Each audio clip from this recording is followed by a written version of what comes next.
Hello! avec ce dernier moment. Merci Pauline d'être avec nous et de conclure cette idée. Je pense que le sujet est parfait. On va avec vous reprendre tous les points qui ont été abordés dans la matinée, le pourquoi, trouver son pourquoi, parler de quête de sens au travail et parler du monde professionnel de demain. Donc ça va être un beau moment d'échange. Je reviendrai quelques minutes avant la fin.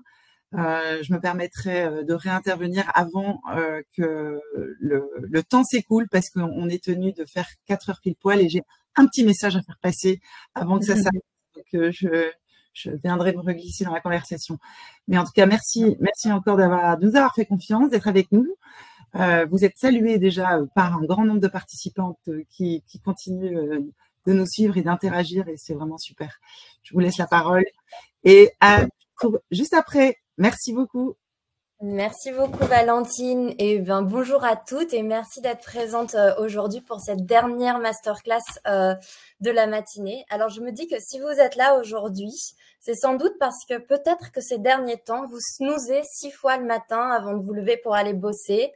Vous vous brossez les dents en pensant à votre prochain meeting en vous demandant pourquoi.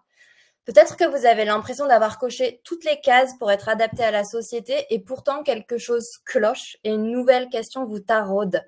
Est-ce que mon travail a réellement du sens pour moi? Et enfin, peut-être que vous écoutez les news en contemplant l'état du monde et parfois vous vous sentez découragé au point de vous dire à quoi bon, de toute façon, dans 2 ans, je serai peut-être remplacé par une intelligence artificielle. Mais vous êtes là. Et si vous êtes là, c'est parce que je sais qu'aujourd'hui, au fond de vous, il y a cette petite flamme qui vibre toujours et qu'un espoir persiste. Que vous êtes peut-être en train de faire le premier pas vers une vie qui vous ressemble vraiment.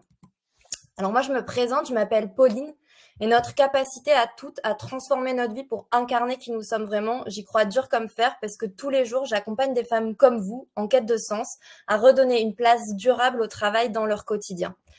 Et si je vous comprends, c'est parce qu'il y a quelques années, j'étais comme vous. J'avais coché toutes les cases. Un super job dans une grosse boîte. Je voyageais partout dans le monde. J'avais même acheté un appartement. Et pourtant, à 30 ans, je me sentais vide.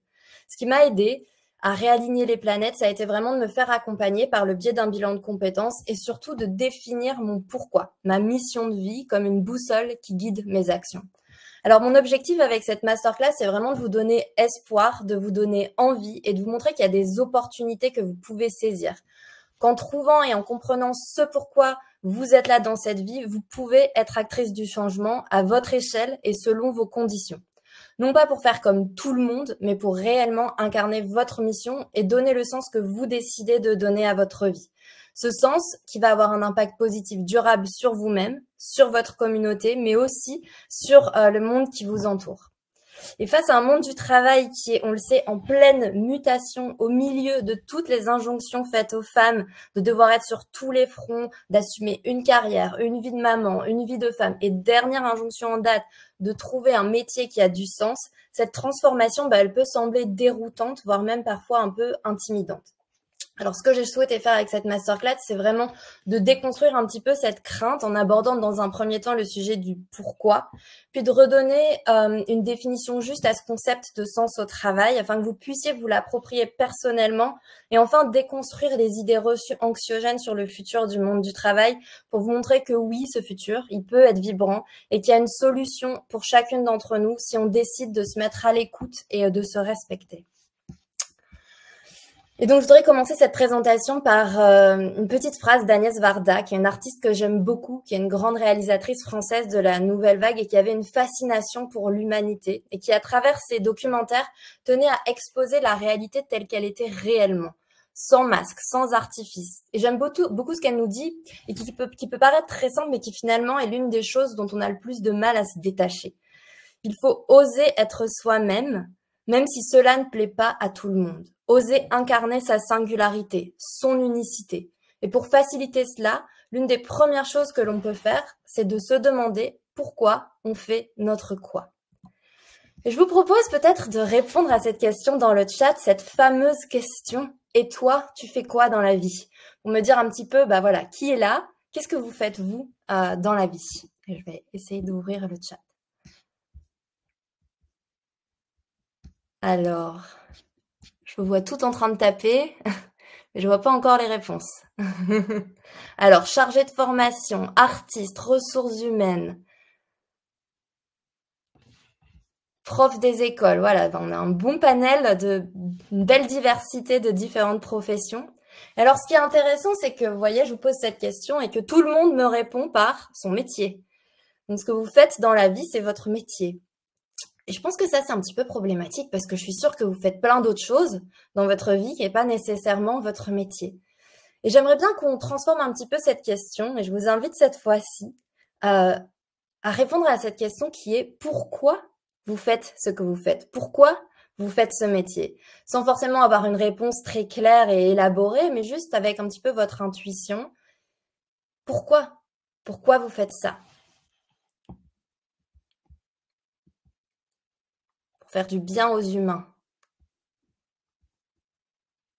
Bon, les réponses mettent un petit peu de temps à arriver. Pour payer les factures, parce que vous aimez aider les gens, pour avoir un salaire. Donc, vous voyez, il y a des réponses qui sont aussi très différentes et qui amènent un sens, justement, qui va bien au-delà de juste se définir par sa profession. Et peut-être que c'est pas simple pour vous toutes de répondre à cette question, et c'est normal parce qu'en effet, c'est pas une question qu'on se pose souvent finalement.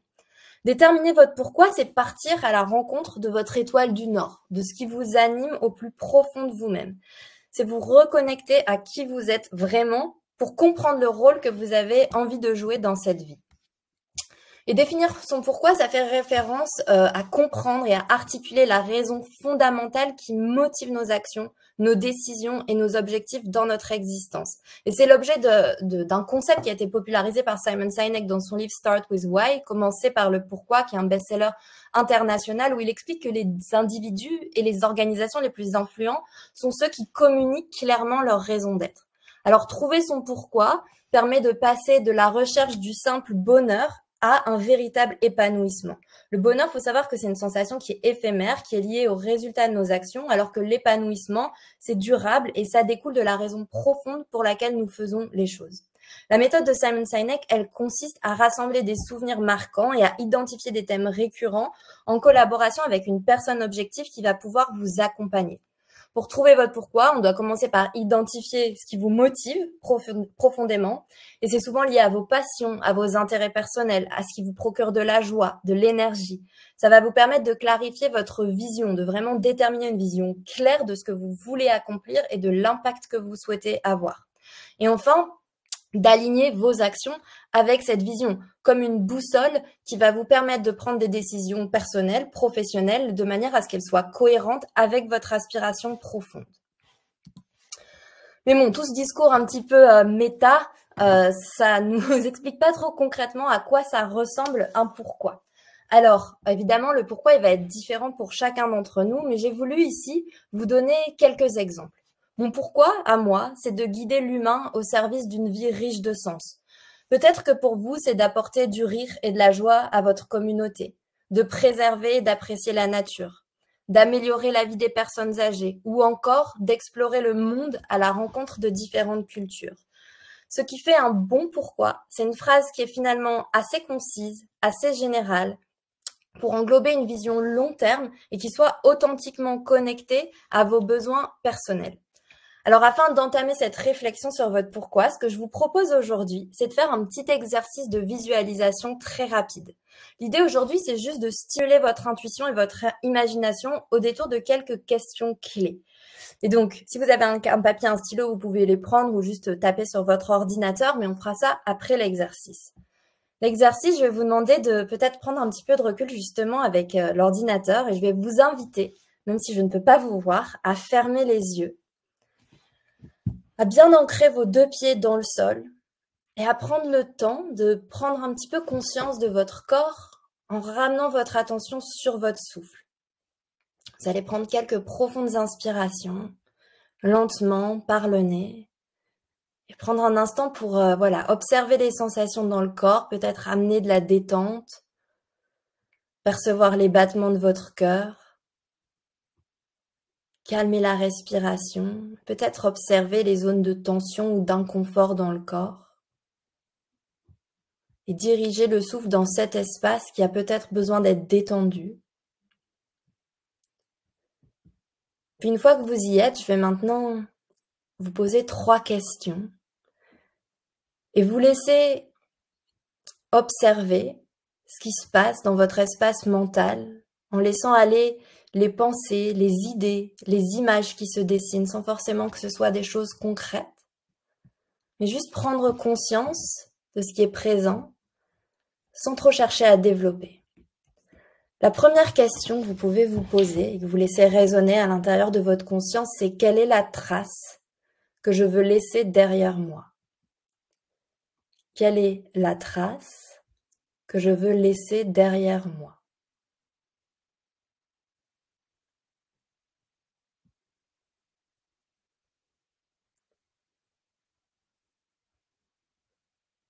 Puis la deuxième question à laquelle on va essayer de répondre encore une fois juste par des images, par des mots. Vous allez imaginer un instant que c'est votre pot de départ à la retraite. Vous avez travaillé toute votre vie, puis vous partez. Quel est le message que vous avez envie de transmettre aux autres? Quel est le message que vous avez envie de transmettre aux autres? De nouveau, juste des mots, peut-être des idées. Qu'est-ce qui apparaît? Sachant qu'il n'y a pas de bonne, de mauvaise réponse, juste intuitivement, en général, on sait. Et enfin, la troisième question. Qu'est-ce que vous faites déjà ou que vous pourriez faire pour aller dans cette direction, pour aller vers ce message que vous avez envie de transmettre, pour vous rapprocher de cette trace que vous avez envie de laisser? Qu'est-ce que vous faites déjà ou que vous pourriez faire pour aller dans cette direction?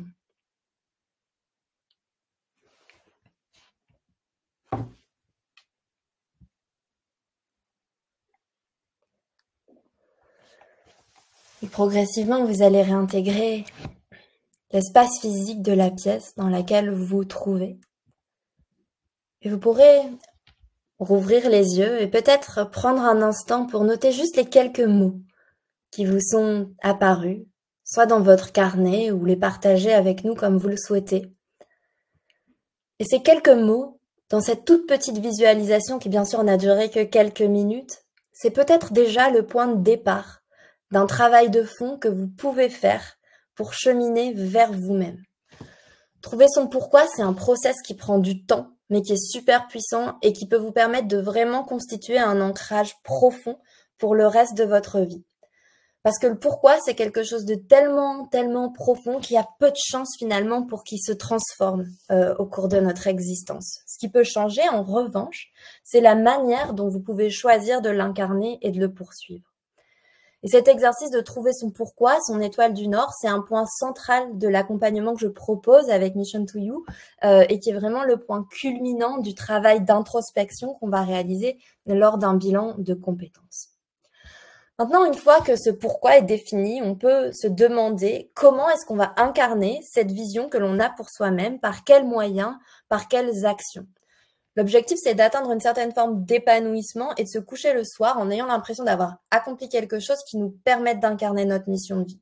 Et c'est là où on se pose la question omniprésente du sens au travail. Et j'ai envie de reposer cette question en se disant, est-ce qu'on souhaite faire un travail qui a du sens ou bien donner du sens à son travail? Et donc, quand on parle du sens au travail, aujourd'hui, on voit bien que c'est une question centrale. Donc, il y a seulement 7% des Français qui sont engagés dans leur travail aujourd'hui, selon l'Institut de sondage Gallup. Et pourtant, 92% des répondants d'une enquête réalisée par Make Sense considèrent que le sens, c'est une préoccupation. Et pour 57% d'entre eux, ils voient le sens comme étant associé à l'impact et donc à la notion de contribuer aux enjeux de la transition écologique et sociale. Ce qu'on observe aussi, c'est une crainte pour 52% des personnes d'une perte potentielle de revenus. Alors évidemment, quand on décide de se reconvertir, ces facteurs, ils sont indispensables à prendre en compte dans la définition d'un nouveau projet professionnel. Traditionnellement, on nous a encouragés à penser nos études pour leur perspective d'embauche et notre travail plutôt comme une source de revenus.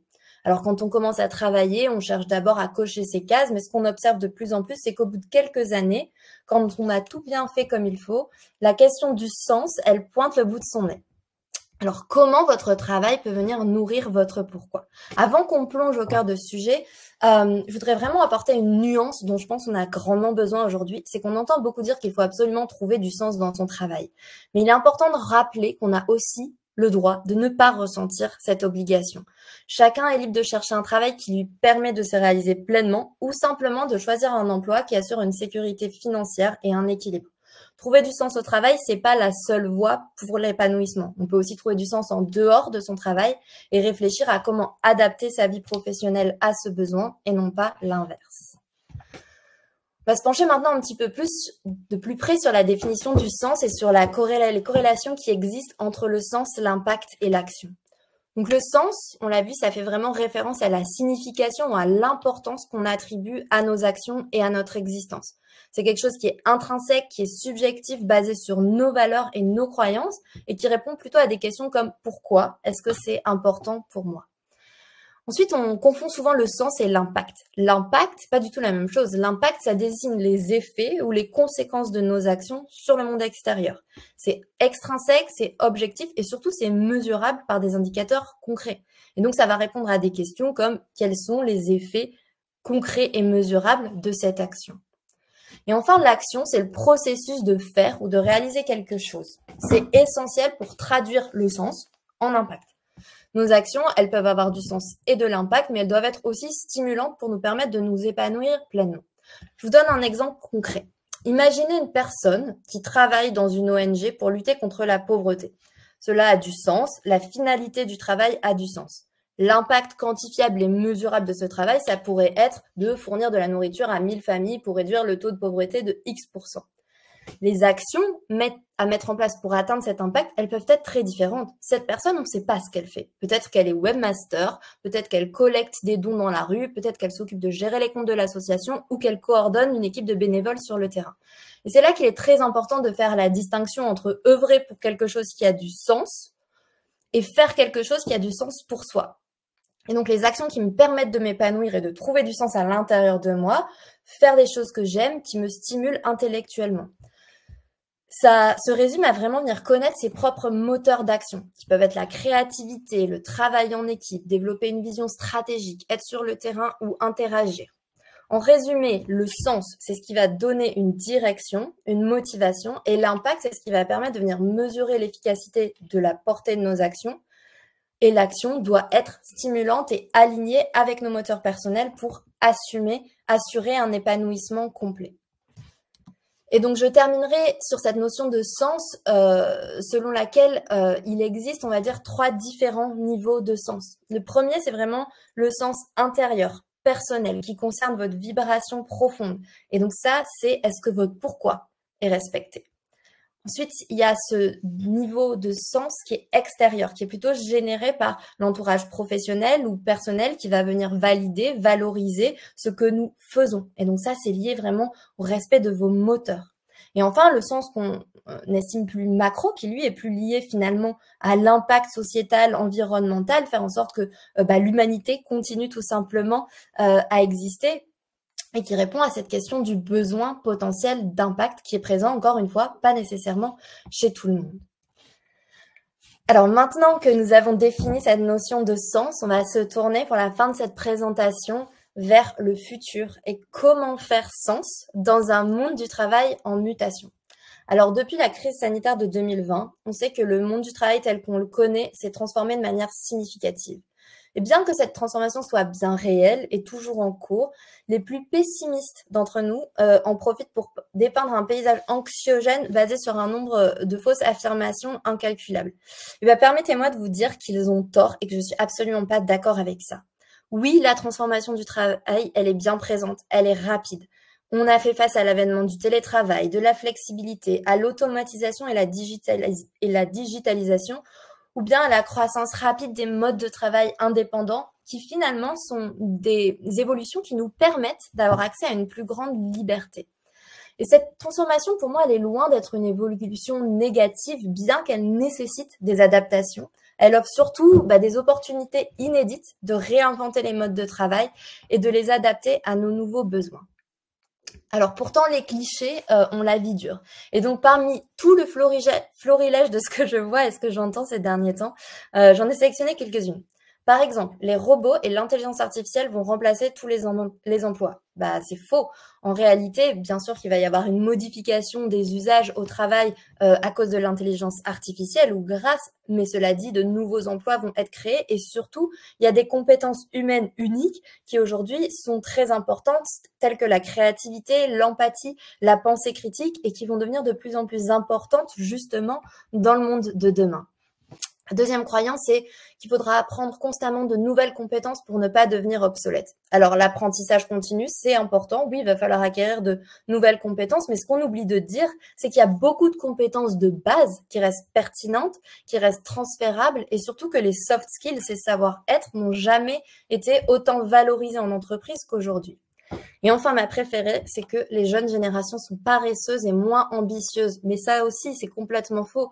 Les jeunes générations, elles ont juste compris qu'il fallait valoriser cet équilibre entre la vie pro et la vie perso, que l'innovation, l'engagement social et politique, c'était important pour eux. Et donc souvent, leur contribution, elle est mal comprise parce que ils posent leurs limites, en fait. Ils posent un cadre qui va permettre de répondre aux défis modernes et de trouver cet équilibre dont on est finalement tous un petit peu à la recherche.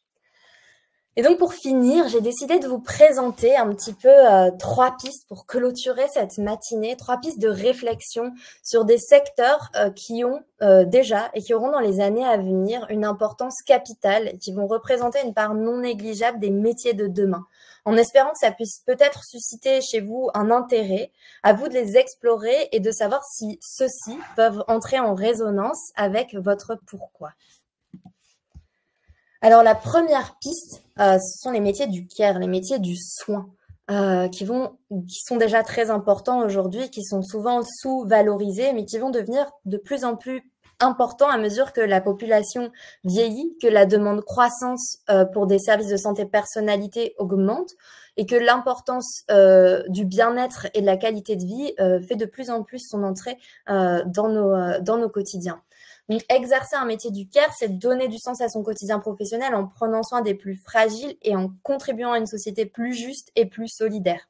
Ça va vous permettre d'exprimer des valeurs, par exemple l'empathie, l'altruisme, la sensibilité, la compassion, et aussi d'exercer des compétences d'écoute, de relationnel, d'adaptabilité. Et donc, ces métiers du care, par exemple, juste pour vous donner quelques exemples, évidemment, il y en a plein qui existent, mais c'est bien évidemment les soignants, les éducateurs, les enseignants, mais aussi les coachs et les facilitateurs.